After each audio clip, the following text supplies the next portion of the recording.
The year 1874 clawed at the Dakota Territory, a land as unforgiving as it was vast. Dust, red and fine, coated everything, settling on the rough-hewn cabins and stinging the eyes of those brave enough to call this place home.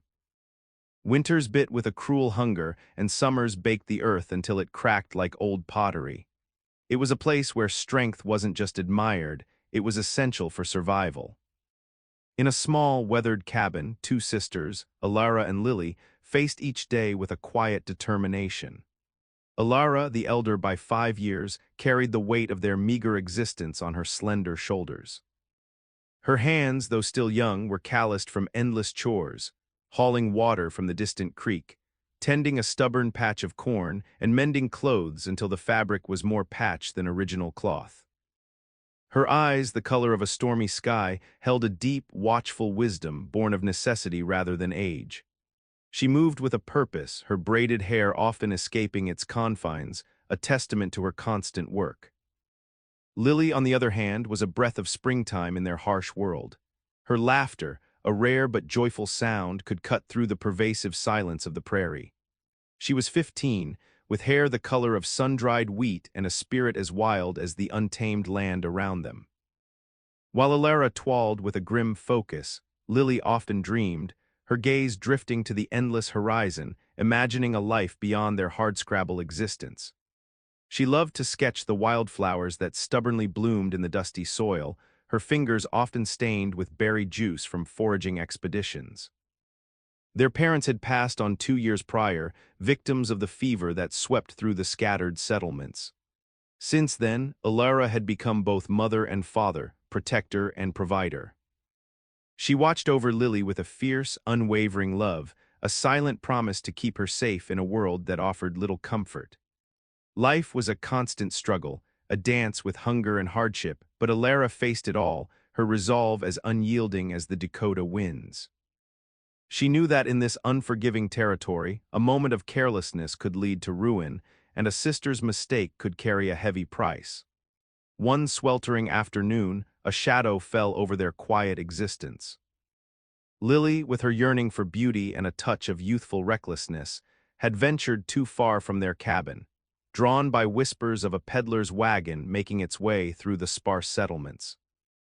She hadn't gone to steal, not truly, but to marvel at the colorful ribbons and trinkets that were so unlike anything in their drab lives. In her fascination, she picked up a small, polished stone, imagining it as a jewel. The peddler, a sour-faced man with eyes like flint, saw her. He didn't see a girl mesmerized by a pretty bauble, he saw a thief. Before Alara even knew Lily was gone, the peddler had dragged the frightened girl to the center of their tiny community. Old Man Hemlock, the self-appointed elder, a man whose word was law in this desolate corner, listened to the peddler's angry accusations. His face, usually crinkled with age, hardened into a mask of severe judgment. The rules of the territory were strict, meant to keep order where official law was distant and slow. Theft, even a small, innocent act, was not tolerated. It was seen as a crack in the fragile foundation of their society. A crowd, small but intensely watchful, gathered. Their faces, usually etched with the weariness of hard work, now showed a mix of curiosity and grim acceptance. Lily stood trembling, her bright spirit dimmed by fear, her eyes wide and tear-filled. She tried to explain, her voice a small whisper against the elder's booming pronouncements, but no one listened. Old Man Hemlock declared her guilt with a heavy thud of his fist on a rough-hewn table. The punishment was to be a public lashing, meant not just to hurt, but to shame, to mark her forever in the eyes of their small world. The air grew thick with unspoken dread. Alara, arriving breathless and horrified, pushed through the onlookers just as the elder finished his pronouncement. Her heart seized as she saw Lily's terror-stricken face, knowing the shame would break her sister's spirit far more than any physical pain. The elder's words hung heavy in the air, a death knell for Lily's innocent spirit. Lily's small frame shook with sobs, her face buried in her hands. Alara watched, her own heart aching with a pain far deeper than any lash could inflict. She saw not just the fear in Lily's eyes, but the potential for a shame that would follow her sister like a shadow for the rest of her days in this small, judgmental community. A lashing would break Lily, not just physically, but deep inside where her bright, wild dreams lived. A sudden, fierce resolve hardened Alara's face. She pushed past the silent onlookers, her voice cutting through the hushed tension. "Wait," she cried, stepping directly in front of Old Man Hemlock.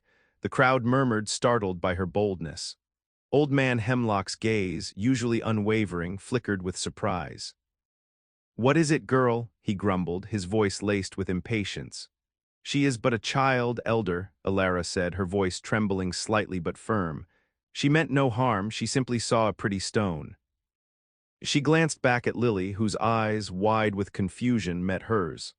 A silent message passed between them: "I will protect you." "The law is the law," the elder stated, unwilling to bend. "A thief is a thief." "Oh, then I will take her punishment," Alara declared, her voice ringing with a strength she didn't know she possessed. A collective gasp rippled through the onlookers. Lily cried out, "No, Alara." "You mustn't," but Alara ignored her, her gaze fixed on the elder. "Let the lashes fall on me. I am older, stronger. Let her go, and I will bear the cost." Old Man Hemlock squinted, weighing her words. Such an offer was unheard of, a sacrifice so profound it momentarily stunned even his hardened heart. The crowd watched, mesmerized. After a long, silent moment, he nodded slowly. "So be it," he pronounced, his voice low. "The law demands its pound of flesh. If you offer yours, then it shall be so, 10 lashes for the theft." Alara felt a cold dread, but also a strange calm. She had saved Lily. That was all that mattered. She turned to her sister, giving her a reassuring, though tear-filled, look. Lily, weeping openly now, tried to reach for her, but Alara gently pushed her back. The shame would be hers, not Lily's. The pain, too. Alara was led to a rough post set in the dusty ground, her back bared to the harsh sun and the silent stares of the gathered townsfolk. The air hummed with a terrible stillness, broken only by Lily's muffled sobs. A burly man, usually tasked with mending fences, held the leather strap. His face was grim, but he carried out the elder's command without hesitation. The first lash cracked through the air, a sound like a rifle shot that made Alara gasp, her body arching against the post. A searing fire exploded across her back, stealing her breath. She squeezed her eyes shut, picturing Lily's face, her innocent smile, and held onto that image like a lifeline. "This is for Lily asterisk," she chanted in her mind, over and over. The second lash landed with brutal force, tearing at her skin. Alara clenched her teeth, a small whimper escaping her lips despite her efforts to stay silent. The pain was beyond anything she had ever known, a raw, burning agony that threatened to consume her. Each swing of the strap brought a fresh wave of torture, blurring her vision and making her head swim. She could feel the warm, sticky flow of blood trickling down her back. By the fifth lash, her legs felt like jelly, and her knees threatened to buckle. Darkness flickered at the edges of her sight. She heard Lily's heartbroken cries, a sound that spurred her to cling to consciousness. She wouldn't let Lily see her break. She wouldn't give the townspeople that satisfaction. The final lash, the 10th, struck with a sickening thud. Alara's body gave out and she slumped against the post, hanging by the ropes that bound her wrists. Her breath came in ragged gasps, each one a struggle. Her back felt like a raw, exposed wound, burning and throbbing. The world spun around her, a dizzying haze of pain and dust. When the ropes were finally cut, Alara fell to the ground, a crumpled heap in the dirt. Lily rushed to her side, weeping uncontrollably, but Alara could barely register her sister's touch. The sun beat down mercilessly, adding to the torment. She lay there barely breathing, her strength drained, her body broken. The harsh Dakota conditions, the relentless heat, and the flies already gathering seemed to conspire against her survival. She was barely alive, her lifeblood seeping into the thirsty earth. The townspeople, after witnessing the brutal punishment, slowly dispersed, leaving Alara in the dirt, a crumpled shadow of her former self. Lily knelt beside her, sobbing and pleading, trying desperately to rouse her sister. But Alara was fading, her breath shallow, her skin clammy under the relentless sun. The small community, having exacted its harsh justice, offered no aid, their faces a mixture of discomfort and practiced indifference. Just as despair threatened to swallow Lily whole, a lone rider approached. He was a cowboy new to these parts known only as Samuel. He rarely spoke, kept to himself, and his presence was usually marked by the distant sight of his small herd of cattle. Today, however, he had ridden into the settlement for supplies, his keen eyes taking in the scene with a quiet intensity. He saw the distraught girl, the still form on the ground, and the lingering whispers of the departing crowd. Samuel dismounted, his movements unhurried yet purposeful. He was a man of medium height, with strong hands and kind, deep-set eyes that seemed to miss nothing.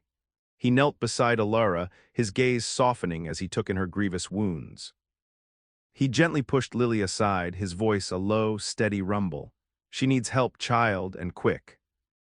Without waiting for permission or even a response, Samuel carefully lifted Alara into his arms. She was shockingly light, a testament to her frail state. Lily, stunned but hopeful, watched as he carried her sister to his horse. He adjusted Alara carefully across the saddle, ensuring she wouldn't suffer further. "Where are you taking her?" Lily whispered, her voice raw with fear and relief. Samuel looked at her, his expression serious. "My cabin, it's not much, but it's quiet. I have some remedies. She won't survive out here." He gave Lily a steady look. "Go to your home, I'll do what I can." Then, with Alara cradled securely on his horse, Samuel rode away, leaving the small, dusty settlement behind. He moved with the quiet grace of a man at home in the wilderness, heading towards his secluded cabin, a place hidden away from the prying eyes of the world. The journey was slow and careful, each jostle a fresh agony for Alara, but Samuel rode with a gentle hand, determined to get her to safety. He knew the odds were against them, but he wasn't a man to turn away from suffering. Samuel's cabin was small and simple, a single room made of rough-hewn logs, but it was clean and surprisingly organized. He laid Alara gently on his cot, the only bed in the room, covered with a worn but clean quilt. The first few days were a blur of pain and fever for Alara. She drifted in and out of consciousness, tormented by nightmares and the searing agony in her back. Samuel, however, was a steadfast presence. He worked with a quiet, practiced efficiency.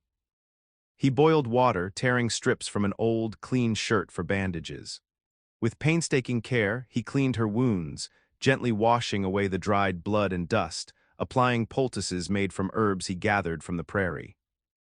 The process was slow and painful for Alara, but Samuel's touch was surprisingly gentle, his large hands moving with a tenderness that belied their strength.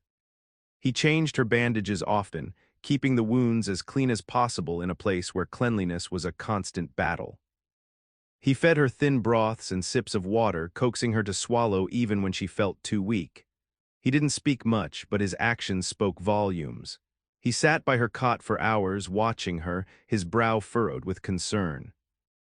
When the fever raged, he would cool her forehead with damp cloths, his presence a comforting anchor in her sea of pain. Days bled into nights, and slowly, painstakingly, Alara began to mend. The fever broke, and the raw, angry wounds on her back started to heal, slowly knitting themselves together.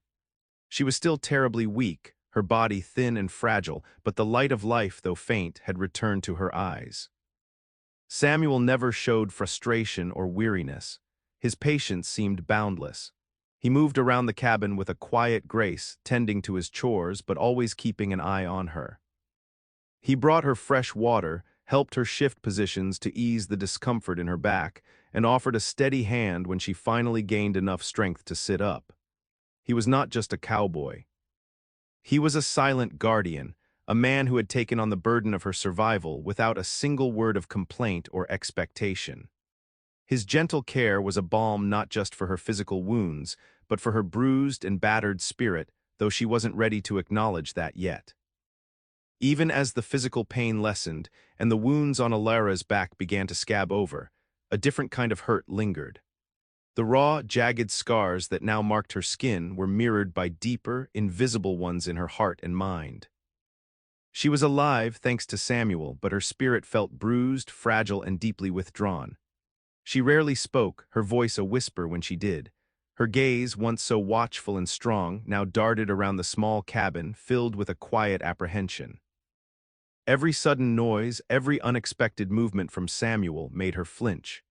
She spent most of her days lying on the cot, staring at the ceiling, lost in a silent world of her own making.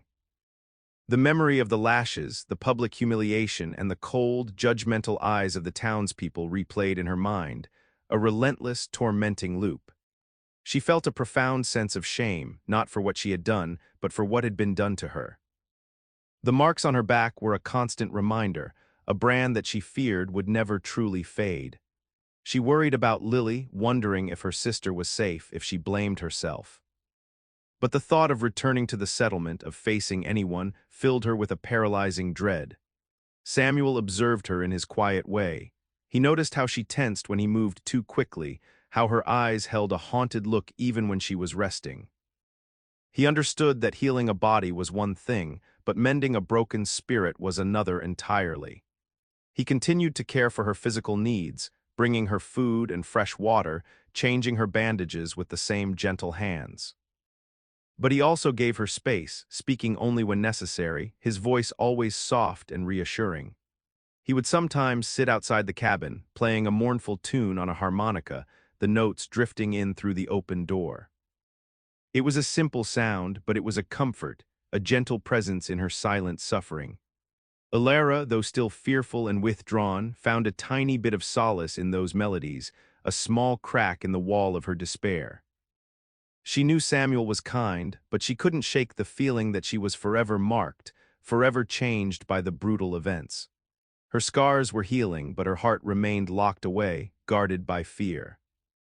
Weeks turned into a month, and Samuel's unwavering kindness became the steady rhythm of Alara's days. He never pushed, never pried, but his presence was a constant, gentle warmth. He would leave her fresh water and a bowl of stew, placing them quietly by her cot, then busy himself with chores outside or tend to his small herd of cattle. His quiet respect for her silence was a comfort. Sometimes, when she was awake, he would sit on a stool by the fire, mending tack or cleaning his rifle, not looking at her but simply being there. The silence between them wasn't empty. It was filled with an unspoken understanding. He didn't demand conversation but offered companionship. One evening, as dusk painted the sky in shades of orange and purple, Samuel sat by the open door, playing his harmonica. The melody was soft and lonesome, a tune that spoke of wide-open spaces and quiet strength. Alara, who had been lying with her eyes closed, slowly opened them and listened. The music seemed to reach into the hidden corners of her bruised heart, offering a gentle touch where no words could. When he finished, he didn't look at her, but simply gazed out at the darkening prairie.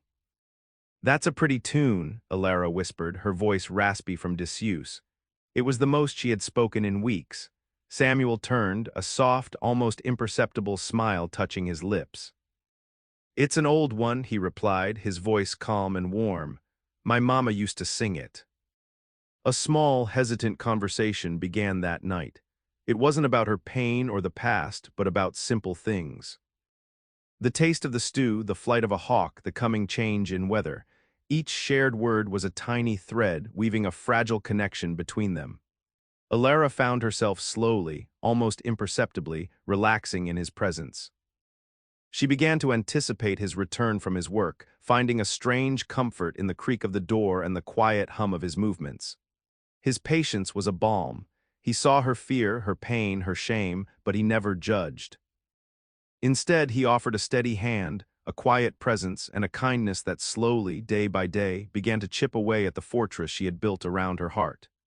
She wasn't ready to trust fully, but a tiny seed of it had been planted, watered by Samuel's gentle, unwavering care. One afternoon, a soft rain began to fall, pattering gently on the cabin roof. Samuel was inside, whittling a piece of wood by the fire, the quiet scraping sound a familiar comfort. Alara, stronger now, sat on a stool, watching the rain through the open door. The steady rhythm seemed to loosen something inside her. "Lily, she loves pretty things," Alara began, her voice barely above a whisper, breaking the long silence. Samuel stopped whittling, his knife resting on the wood, but he didn't look up, letting her speak at her own pace. She always has. Our mama used to say Lily saw beauty where others saw only dust.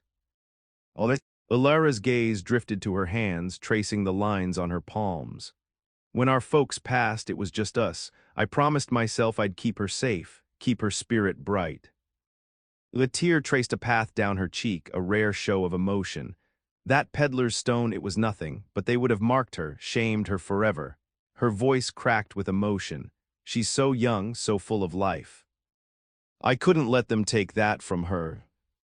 Samuel put down his knife slowly and turned to face her. His eyes held no judgment, only a deep understanding. You did what you had to do, he said, his voice soft but firm. To protect someone you love.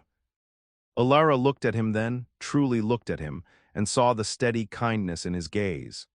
It was a kindness that made her feel safe enough to share the heavy burden she carried. She's all I have, Ilara confessed, her voice thick with unshed tears. I love her more than anything, more than my own life.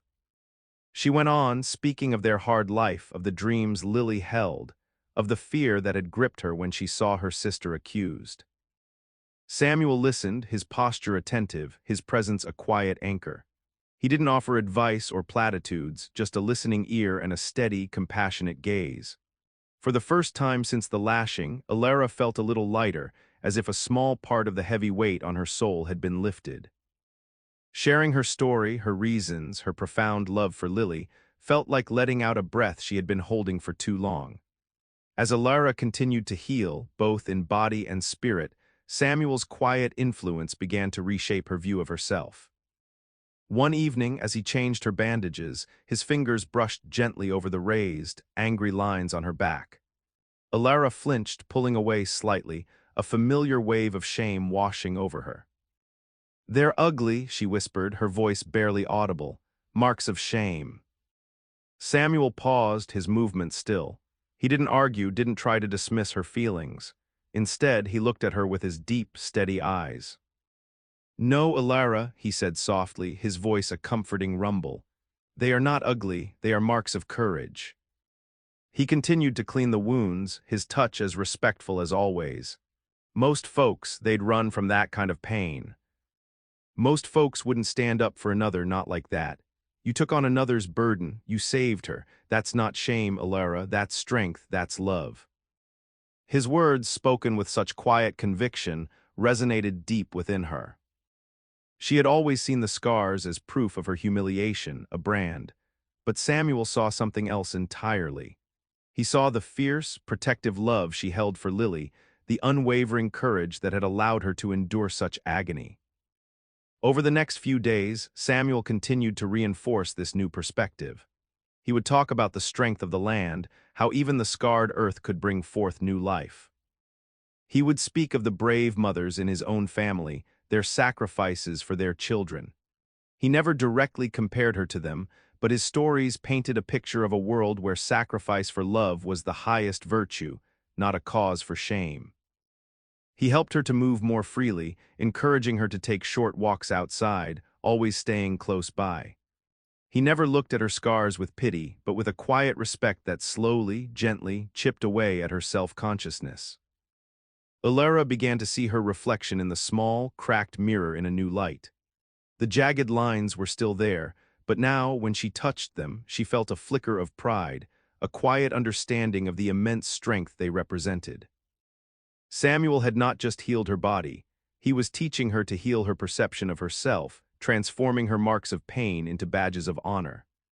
With the burden of shame lifting, Ilara found herself seeing Samuel not just as her rescuer, but as a man of profound goodness.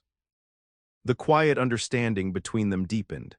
They spent evenings by the crackling fire, sharing simple meals. Samuel would talk about his cattle, the challenges of the land, and the stars that blanketed the Dakota sky. Ilara, in turn, spoke of her dreams for Lily, her hopes for a small plot of land where they could truly belong. Their conversations were often punctuated by comfortable silences, moments where words weren't needed.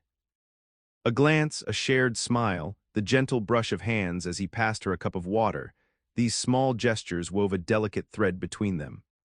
Alara found herself drawn to his quiet strength, the way his eyes crinkled at the corners when he genuinely smiled, the steady calm he carried like a shield against the harsh world. One cool evening, after the sun had dipped below the horizon, painting the sky in fiery hues, Samuel was playing his harmonica. Alara sat beside him on the small porch, leaning her head back against the cabin wall, listening. The music was no longer mournful, but held a gentle hope. When he finished, he turned to her, and their eyes met in the fading light. There was no sudden declaration, no grand gesture.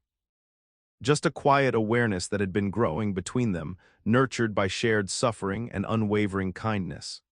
Samuel reached out, his calloused hand gently touching her cheek.